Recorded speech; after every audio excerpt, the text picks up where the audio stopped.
Example 3AB. Solve the following pair of equations. Y equals x squared plus 6 minus 2 and y equals x plus 2. We are going to solve these using our CAS calculator. First step is to label these as F1 and F2 to allow it easier in our calculator to determine which one's which.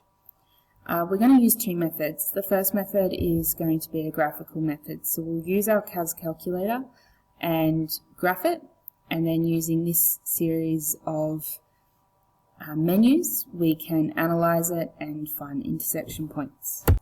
Our first step is going to be to graph it. So we'll graph both of these separately as F1 and then as F2, and we're looking for these 2 points. So we're looking for this point here and this point here. Our method now is to go to our menu, to go to analyze graph, for intersection and lower bound, then upper bound. So that was our lower bound.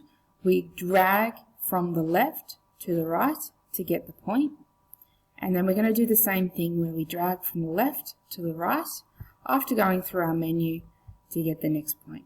So through the menu now, and then left to right gives us that point of 0.702, 2.7. Now we've got 2 points there that we're going to put down as our answers that we're going to box. Now note that I've only got decimal solutions. Okay, so these are only decimal. We don't have exact solutions, which might be detrimental to what the question's actually asking you to do. The second method that we have allows us to find an exact solution.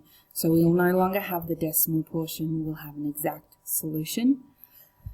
So the way we're going to do this, or our method that we're going to call it, is it's our algebraic method. So we'll actually use a calculator page in order to do this.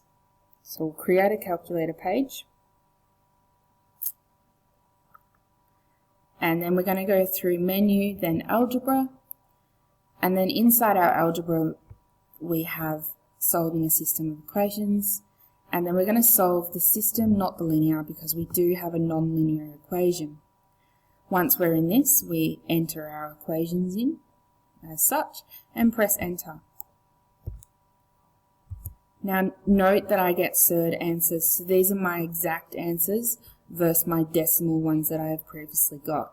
So if I write down these as coordinate points, I'll have my exact answers. Now if I take these coordinate points, or this solution that I have up here, and I control enter, I'll get my decimal solution. So I should get these values here.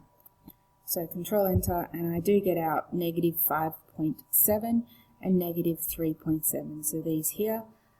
But again, it's a little bit more accurate because I've got more decimal places than what the graphing method gave me. It all just depends on what the question's asking you to get. Alright, so if the question's asking you for an exact, then you really do need this, or if you need x decimal places, then you need to make a judgment call. Graphing is still worth doing as you get a visual of what your actual situation looks like, but for a more exact answer, use method 2 for an algebraic solve.